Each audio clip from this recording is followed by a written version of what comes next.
Yes, it's wonderful to have Larry back at the guitar. So, last week we looked at the last verses of Ephesians chapter 5, which taught about the marriage relationship.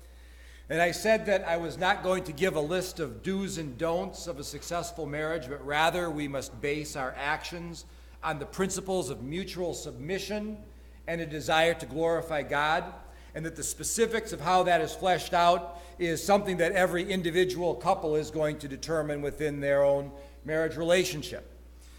Now, this topic, which Paul brings up in the first verses of chapter 6, is one, however, where most people will say they want the specifics. Parents will say, I just want an instruction manual. Just tell me what to do and how I'm supposed to raise my kids. Unfortunately, raising children, just like having a solid God-honoring marriage, is not the kind of thing that is going to come with a one-size-fits-all set of directions. As much as we might want to be able to give a simple list of things that we should do that will guarantee 100% success in developing our children into God-loving, spiritual-minded, well-adjusted, productive adults, such a list does not exist. Despite the claims of some that might think that there is such a list, and those that are willing to give you a list, I can guarantee you it does not. Once again, like marriage, God gives the commands for parents in general terms. We look at these basic principles which are outlined in the scriptures, and then we build a lifestyle around them in order to see that God is glorified each and every day in our lives.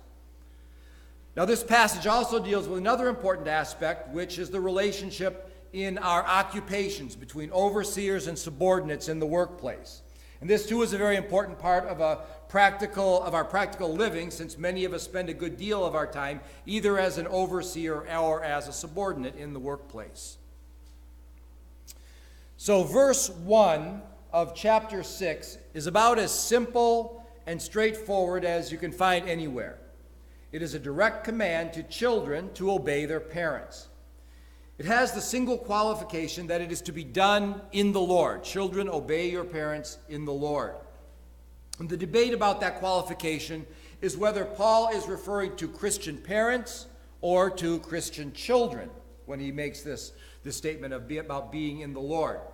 The general agreement, however, is that he is referring to Christian families in general, in which both the parents and the children are believers. Paul never gives any instructions to unbelievers. Since they're not going to recognize the authority of Christ over their lives anyway, there's no point in him trying to impose God's will on people that aren't going to listen to it. However, he does not imply that Christian children are not required to obey their non-believing parents. They would certainly be expected to obey them to the extent that those expectations are appropriate. Now, unfortunately, it is common sometimes for unbelieving parents to expect their children to do things that would not be within the will of God. I've seen parents that have tried to encourage their children to steal for them, to lie for them, to do a whole variety of things that would never be appropriate. Of course, in a situation like that, if the child is old enough to make a moral decision, he would not be expected to follow those kinds of commands, that they would not be expected to obey commandments of the parents that are outside of the will of God. God's commandments are always going to supersede any line of authority, whether it is parents, husbands, government, whatever it is. God's standards are always going to supersede any of man's requirements, whatever they be. God wants man's requirements to fall in line with his. The other question about this command is what constitutes a child? How old would one expect a child to be for them to obey their parents?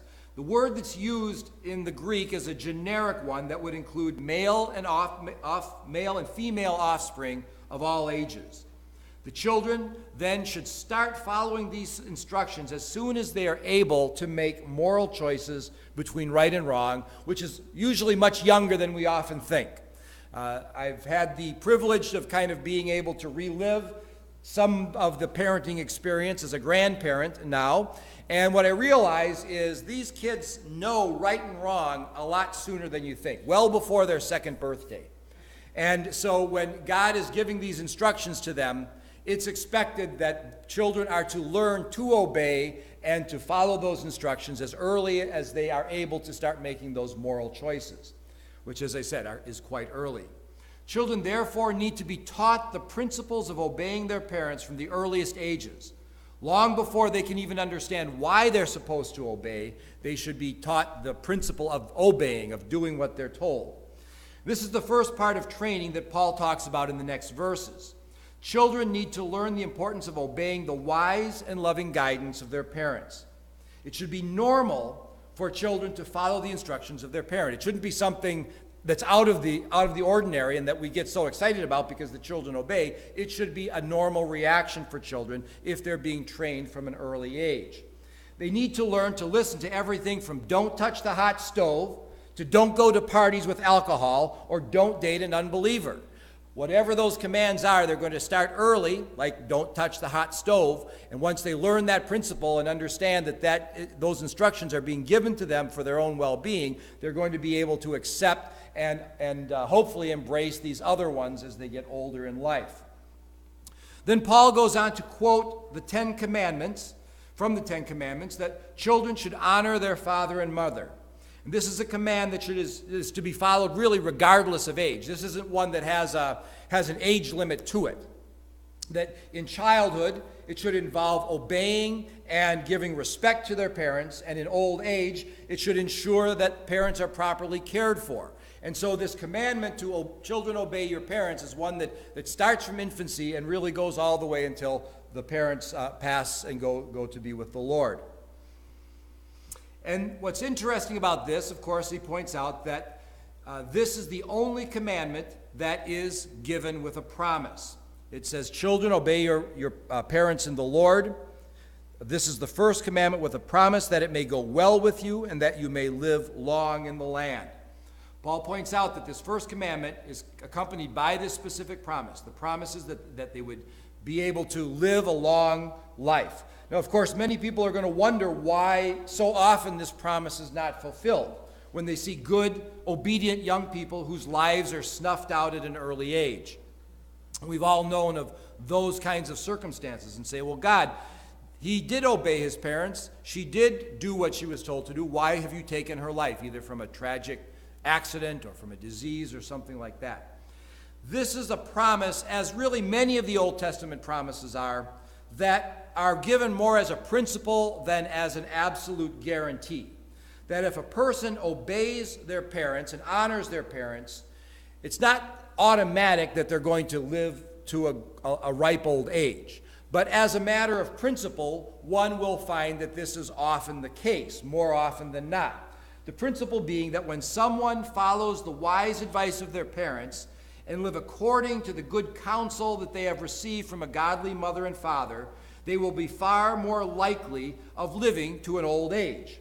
When someone lives recklessly and does not follow the good advice of wise parents, they will likely get out of control and their life will end early, whether from violence or substance abuse or some other kind of preventable cause that was the result of ignoring the good counsel that they received from their parents. So, as a principle, when someone follows the good advice that godly parents have given them, live according to those principles, it's more likely that they are going to live a long and a prosperous life then it's less likely that they're going to be killed in a bad drug deal or something like that. So as a matter of principle, this is what this promise entails. It shouldn't be taken as an absolute promise of God that God has broken his promise by not following this. Then after giving advice to the children, he now turns to the parents, and specifically the fathers. There are 3 sets of commands in this section of Ephesians that begins in chapter 5, verse 21. In each case, they start with a commandment to the person that is to submit or to obey. First the wives, then the children and slaves or servants, then followed by commandments or instructions to the ones with authority, husbands, fathers, and the masters. In each case, the harder and more difficult instructions are those that are given to the second group. The greater responsibility is always on the one who could be in a position to abuse his God-given position of authority. It is never God's design that someone in a position of leadership and authority should use that position to abuse or take advantage of others. And so this pattern of the three sets of commands that we have here, for husbands and wives, for children, for slaves and masters, it always is first to the one that is to obey or to be subordinate. But then the second command is given, and that is always given with really stronger, more, a greater responsibility because of that authority that they have, so that they would not abuse that position that God has given them. So the section of instructions to fathers begins by telling fathers not to provoke their children to wrath. Now, this is an interesting choice of words, and it leads us to wonder why he chose this particular way of phrasing it. Undoubtedly, it has to do with the fact that fathers can, and often are, strict disciplinarians and have a harshness to our discipline that oftentimes mothers do not have. And I know for myself, as men, as you begin to age and you live this life, it's not uncommon to develop an attitude that life is a cruel and unforgiving experience, and the world is a cruel and unforgiving place. And not that women don't have those experiences as well, and for many cases, women's experiences are crueler than that which men experience. But I just know, and I can speak for myself personally, I have developed that attitude. Time has taught me that this is not necessarily a friendly world to be living in. And people are not necessarily always looking out for your best interest, and you can start to develop an element of a kind of a harshness, kind of a, you just become hardened to the world around you. You want to retreat from it oftentimes. And so I know that as that attitude develops, as men mature, and they feel a need, though, to prepare their children for the harshness that they are going to expect in this world. No one is going to do you any favors. It's dog eat dog out there. Always watch your back because somebody's waiting to stick a knife in it. So with that perspective, the father's discipline can often become hard and oppressive. God is telling us here to temper our discipline in the way that we raise our children with kindness and soft-heartedness. Fathers are called to be strong and firm, but not angry and making unreasonable demands. The result of the father who does not have those qualities, do not have the qualities of soft-heartedness and reasonableness in the expectations that they have when they're training and raising their children, will often leave their children frustrated and angered. And as some translations of this verse have it, exasperated. Fathers, do not exasperate your children. It will cause children to push away from their fathers and reject the wisdom that the fathers are seeking to provide for them. And so God gives us this tempering element to the strong, firm guidance that a man would provide to his children, and to tell them to avoid the harshness and just the hardness that can come from having lived a life in the world and having developed that sense that this world is not an easy place, and you got to be ready for it, and you got to be prepared for it, and I'm just doing this for your own good. He's telling them, you need to temper that, you need to do that, hold a sense of grace as this goes on. The next instructions then tell fathers to bring up or to nurture children in the training and the admonition of the Lord. Now, the word training here in the Greek is paideia, and it's from where we get our word pedagogy, which has to do with the education of children. A derivative of this word is also found in Galatians chapter 3, verses 24 and 25, which describes the law as a schoolmaster. That's really similar words, almost the same word, just slightly different. One is in a verb, the other one is a noun.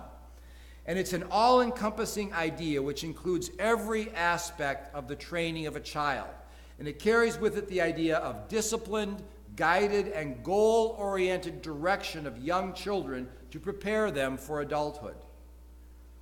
The other word here is admonition. So you have the training and the admonition, which literally means put in mind or to warn. It refers to teaching children about the dangers of straying away from God's path. This has more to do with verbal correction, whereas the previous word has more to do with kind of an overall universal preparation and training for children, the training or paideia is kind of an overarching idea, whereas this one has more of the focus of verbal warning and direction in the word admonition. And then again it says all of this is to be done in the Lord. So he is referring to the responsibility of the parent to instill biblical truth and a biblical worldview into his children. Doing this from the perspective of God's universal and absolute standards for right and wrong.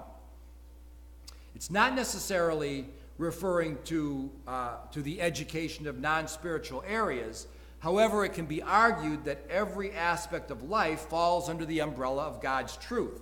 And thus, whatever subject matter that you're talking about, it can be corrupted, whether it's history, science, or social studies. And so though he's specifically talking about spiritual truth, there's a sense in which all of truth is God's truth. And I believe that to be the case, that all truth is God's truth, and therefore every subject we teach children should be viewed through the lens of a biblical worldview. And thus you have the argument for Christian schools or homeschooling based on the idea that whatever that subject is, history, science, social studies, everything is under the umbrella of a biblical worldview. And so it's important that children understand where they fit in all of these areas of life. Now, as I mentioned last week, I attended the same conferences for a number of years with one particular Bible teacher who insisted that all Christian children should be homeschooled, not even going to Christian schools. They should all be homeschooled. And he based his views on these verses and parallel verses that we find in Colossians, and likewise on Proverbs 22:6, which says, "Train up a child in the way he should go, and when he is old, he will not depart from it." Now, he took these verses and he extrapolated them to say that it means that the parent must therefore do all of the instruction for the child. And I believe what he was doing was he was reading more into the text than it really says. However, God clearly holds parents responsible for the training that their children are receiving, and that they should instill in children the ability to be able to discern truth from error. I see the education of children as being similar to the construction of a building.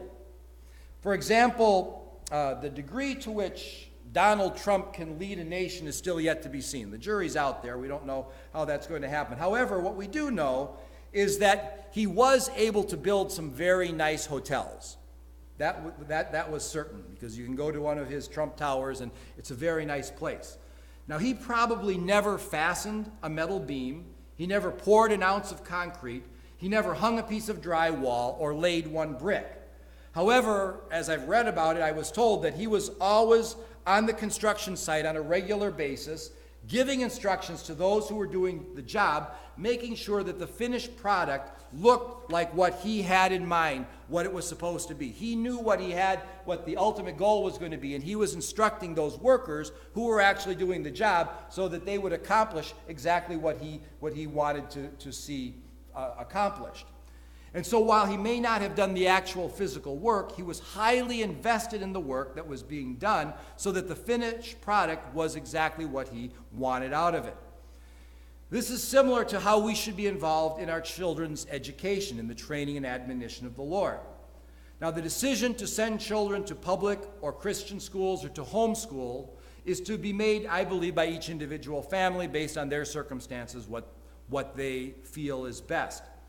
But whatever the choice that the family makes, there still is the primary responsibility as Christians that their children emerge from that experience with a proper biblical worldview. Now, I know that when I was growing up in my public school education, it was very secular. I grew up in southern Wisconsin in the 1960s and 1970s. I've spoken to people who went to school here in Indiana, and in many ways, their experience was much different than mine. They talked about having the Ten Commandments on the walls and saying the Lord's Prayer and having Bible clubs and things like that. We had nothing like that. As I said, it was a very, Wisconsin being, more progressive, I guess is the word they like to say, it was very secular, a very secular place. However, one thing I did feel about that was that while it was secular, they were not trying to push any particular ideological agenda or try to shove anything down our throat. It was really quite neutral in many ways. And as I was thinking back about that, I thought, well, I was in school from 1964 to 1977, so that kind of gives you an idea of of my age. But anyway, and those were very turbulent times politically in our country. But most of the teachers that I had been trained in the late 1940s and early 1950s. And so their teacher training, they were not educated to try to indoctrinate children. They were still educated on the principles of you need to instill knowledge into these children and not make them turn out to be with a particular ideological bent. As the secular and radical ideologies that permeated the colleges in the 1960s then started to be instilled in those who then became teachers in the next generation, that idea really changed. And then suddenly the public school was seen as an opportunity to mold the worldview of the next generation to conform with those ideas and ideologies that they had been taught during their college years. So public school became a completely different experience for just a few years beyond when I was when I graduated from high school. Soon it started to become kind of a breeding ground for indoctrination of a lot of these secular ideologies. Nonetheless, that being the case, so that gives us the responsibility as Christian parents then to be aware of what the agenda might be in some of these public schools. Now, I will say, again, from my experience here in our township, in our area, this is far more conservative than things that I've seen in other parts of the country or where I grew up. There is a much greater respect, first of all, for the values of the family itself, for Christian values, in our public schools than I've seen in other parts of the country. And so that's one thing that I am encouraged by. But nonetheless, it's still, the responsibility still is on the parents to be sure what it is that their children are being taught and to be able to give them that ability to be able to discern right from wrong, to be able to know when they're being fed a lie and how they are to interpret that, how they are able to then take that and apply it in a very practical way given the guidelines of God's absolute truth. So it therefore makes the job of the parent more difficult than it was 30 or 40 years ago, but we still have that responsibility to ensure that our children, even at a young age, are able to discern the difference between education and indoctrination. However, the most important thing that parents can do to ensure the proper training and spiritual development of their children, I believe, is in their own lives. To be consistent, faithful, long-term role models. I think there's nothing more important that we can do than to live out the reality of our Christian faith in front of our children on a regular basis. And that's one piece of parenting advice that I feel quite confident is going to lead to success, is the importance of the parent being consistent and being sincere and being honest with their children and living out a sincere, honest Christian life in front of them. Now, some of you may know that I am the youngest of 6 children, and my older 5 siblings when I was born, they ranged in age from 18 to 12 years old. So when I was born, my youngest sister was 12 years older than me. And she married at 18, and so by the time I was 6 years old, I was the only one in the house. So it was kind of raised almost like an only child in that way.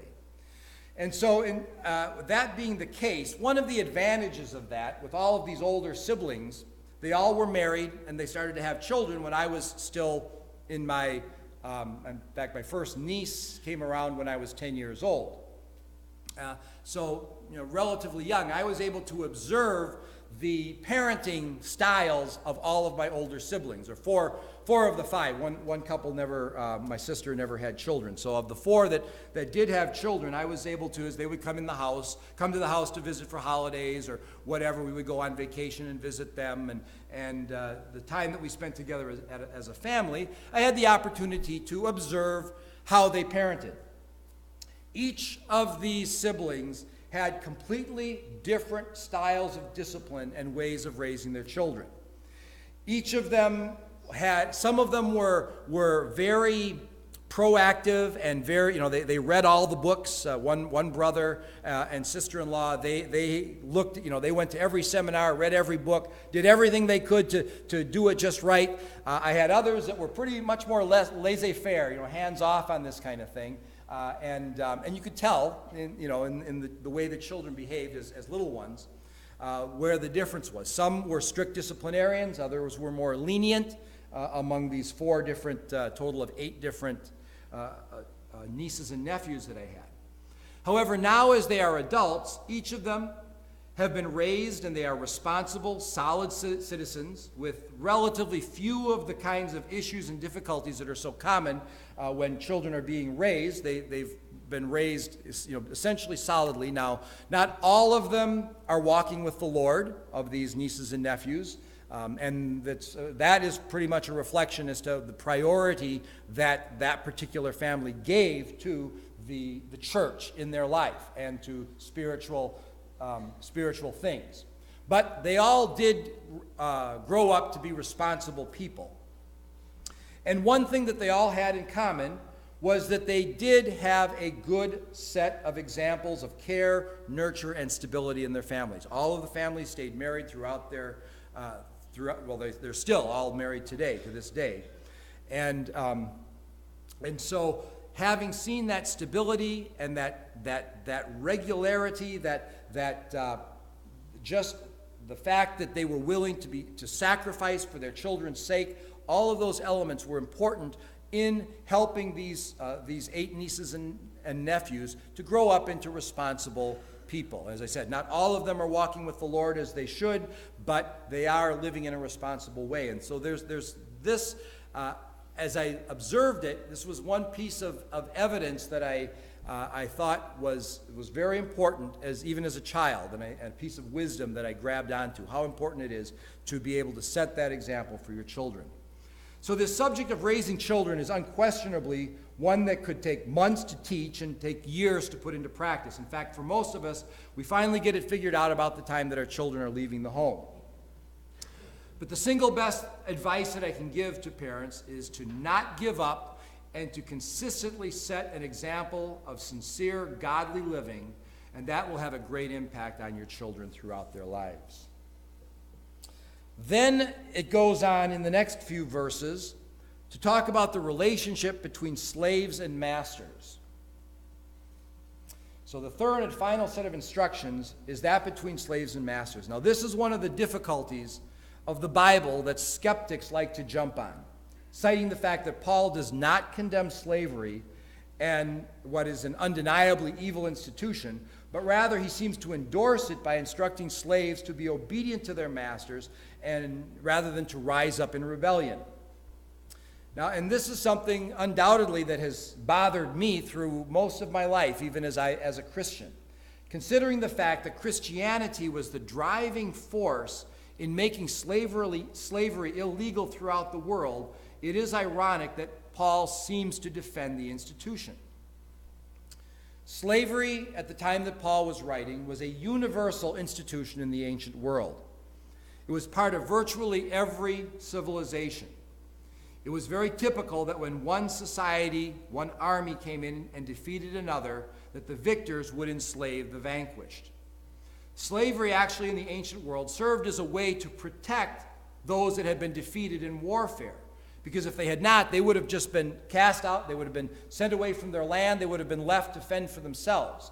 So at least when they were in the bonds of slavery, they were cared for, they had food, they had just at least basic necessities were met for them on a day-to-day basis. And so it actually, in an ironic way, provided an element of care for those who would have otherwise been left to fend for themselves and would have probably just died of starvation.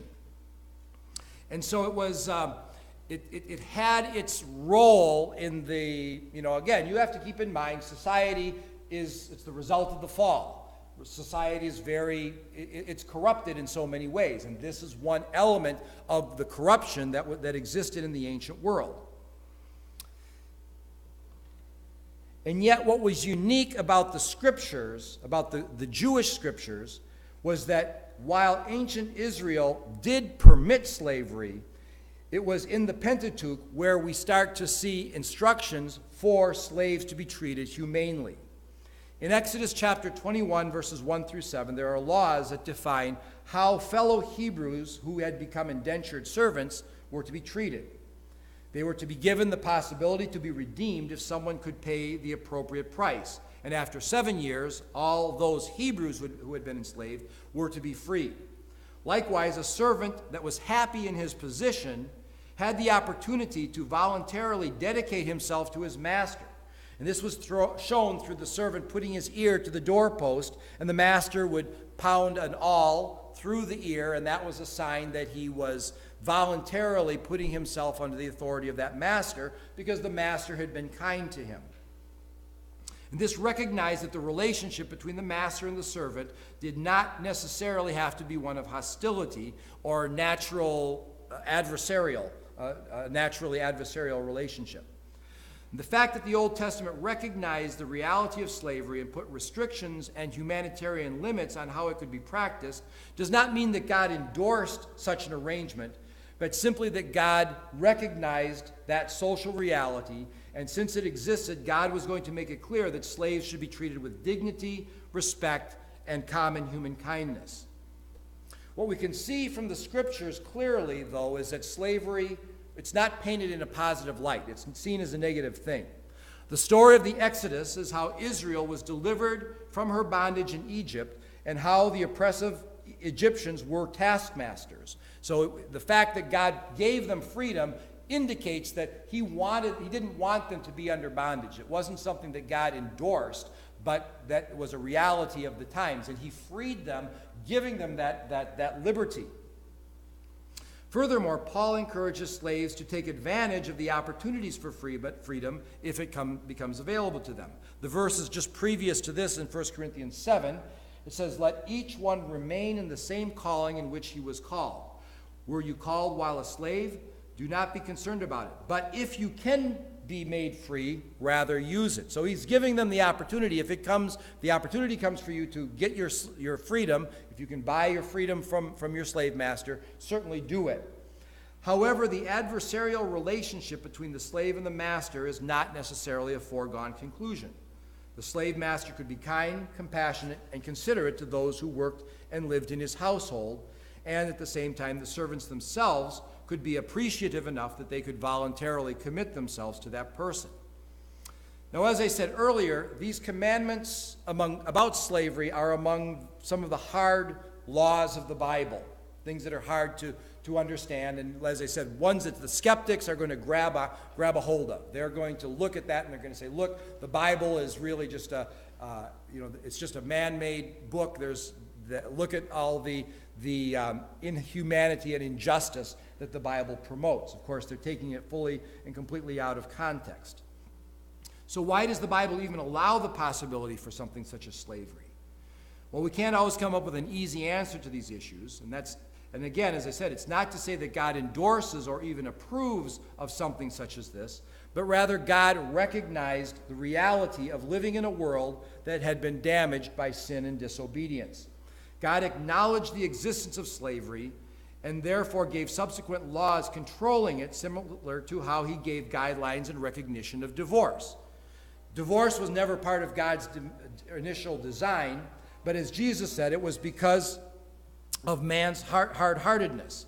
And therefore, God gave them that. He recognized the reality of it and put, in the Old Testament, he put some certain guidelines in place to recognizing that. And so likewise, slavery was the same thing. It was never God's design that one person should enslave another, one person should be the property of another, but because it was such a universal practice, he put these guidelines for his people to follow. But again, that doesn't mean that God endorsed it or even approved of it. Undoubtedly, God is pleased that slavery has been abolished in much of the modern world, and even that the great cost that our own country had to pay in the loss of many lives in a civil war that abolished that practice. So the modern equivalent of such a relationship can be found in the employer and employee relationship. And that's kind of how we are able to make the application of this passage today. Slavery it's illegal, at least it's on the books illegal. We know that it's still being practiced in the world. In fact, some people will say that there are more slaves today than at any time in human history, but it's all hidden under the underground in one way or another. But because the laws do not permit it, it's illegal, it's an illegal practice, and so it's certainly right and proper for people to be able to seek their freedom, to flee from those circumstances, because they're going against what are the laws of their particular country by being subject in those kinds of situations. But again, the modern equivalent is that of our employer-employee. While slavery still exists, it does so hidden in the dark corners of society, mostly perpetuated by criminals and deviants of various sorts. However, although employees are free to leave their places of employment, when one is working for a person, when you're getting paid and your time in a sense is being bought by them, you are under a very similar obligation during that period of time when you are on the clock, so to speak. Very similar obligation to what the servant was to the master even in that time. And in such cases, the employer should be able to look to the scripture also to gain guidance as to what God would desire of him as how to treat his employees with respect and dignity, as well as with appropriate compensation. So what is coming through here, more than the rightness or wrongness of the institution of slavery, is that of the value and worth and the dignity of all people. The principles brought out in these verses is that a servant, or in modern times an employee, should do their work diligently. Paul actually invented a word to describe how the servant should not do their work. It says eye service. That word eye service is not found anywhere in any other secular writings. It apparently was a term that was coined by the Apostle Paul. It's used here and in the parallel passage in Colossians. And the idea, obviously, is everybody knows that. You've all been on the job, and that somebody sees the supervisor off in the corner, and they say, look busy. Okay, there's the boss. Everybody look busy. Okay, and they're saying that's not how we should be doing our job. We should be diligently serving when we are in that position. When we are on the clock, we should be diligently serving. We don't need somebody to be looking over us all the time in order to accomplish the work that we're called to do. And so the main point of this passage is that our service is to be done for the Lord. And that's emphasized throughout this passage.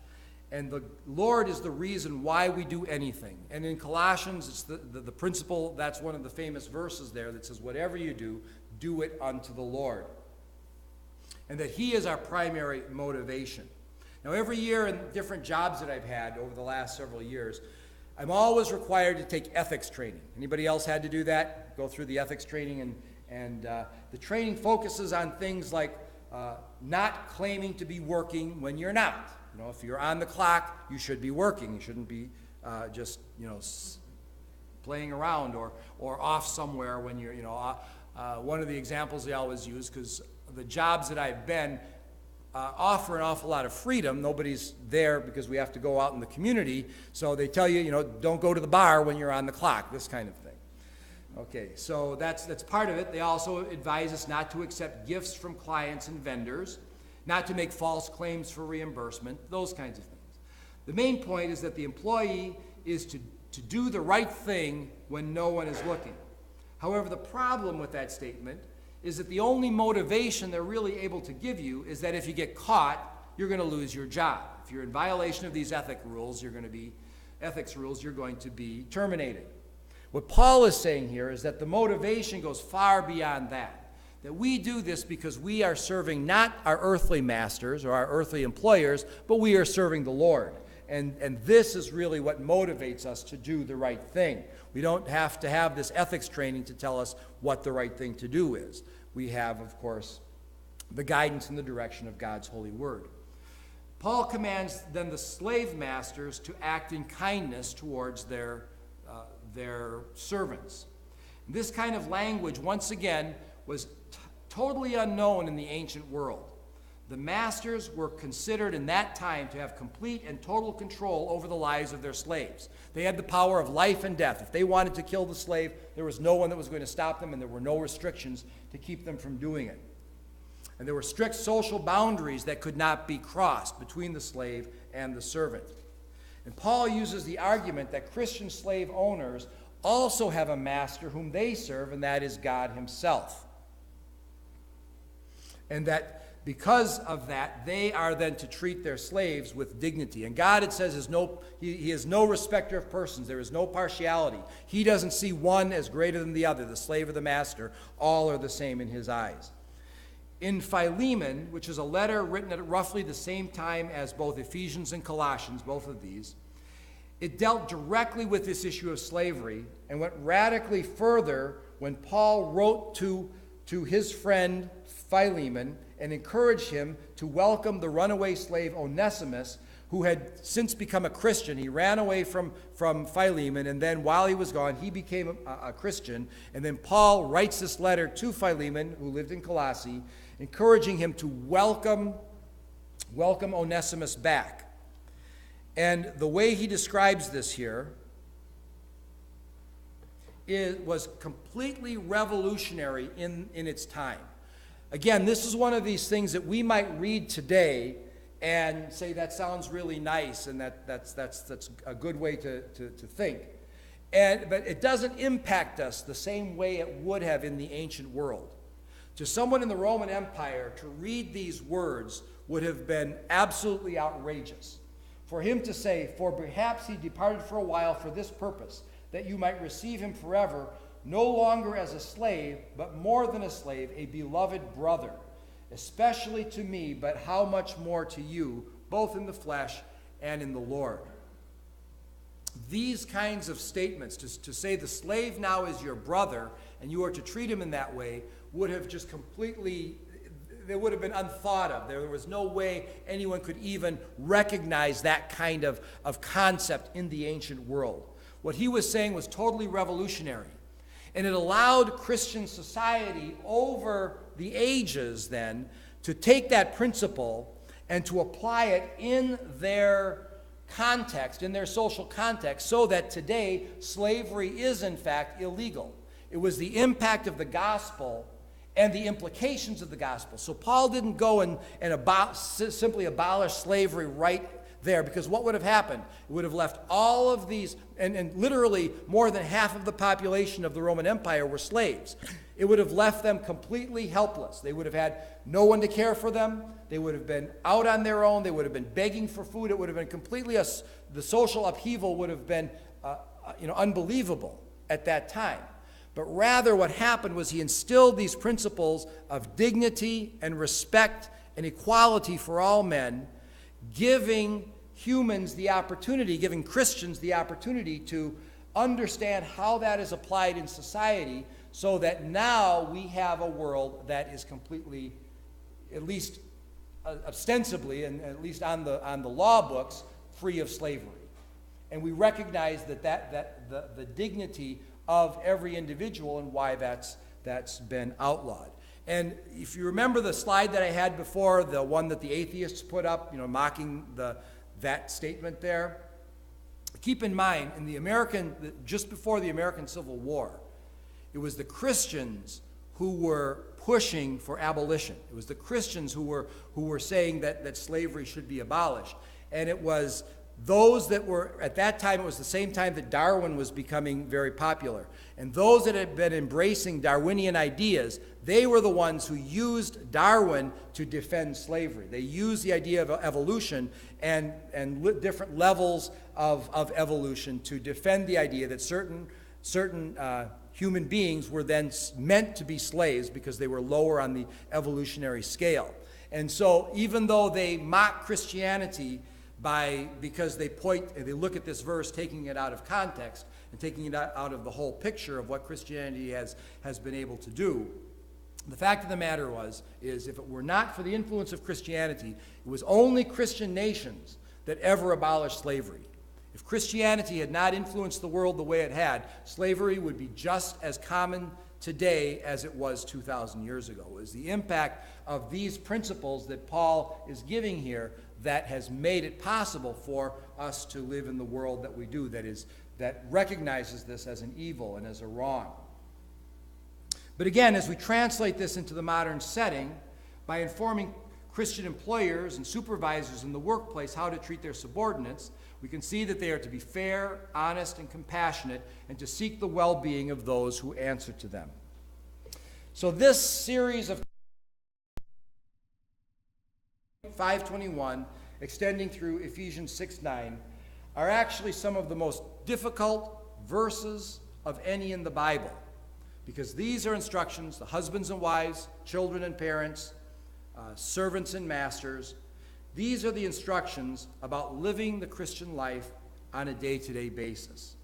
It's taking the truth of God's love, mercy, grace, holiness, and justice and righteousness, as well as the doctrines of justification, sanctification, and adoption, and putting them all together and creating a lifestyle of submission to the will of God that will ultimately bring glory to Him. It's taking the theological truth that has been presented in the book of Ephesians and applying it in a practical way on a day-to-day basis, the result being that we give honor and glory to God. In the Westminster Catechism, there is this famous quote that says, "What is the chief end of man?" And the answer is, man's chief end is to glorify God and to enjoy Him forever. And of course, that cannot be fulfilled until first we have been redeemed and transformed through faith in the gospel.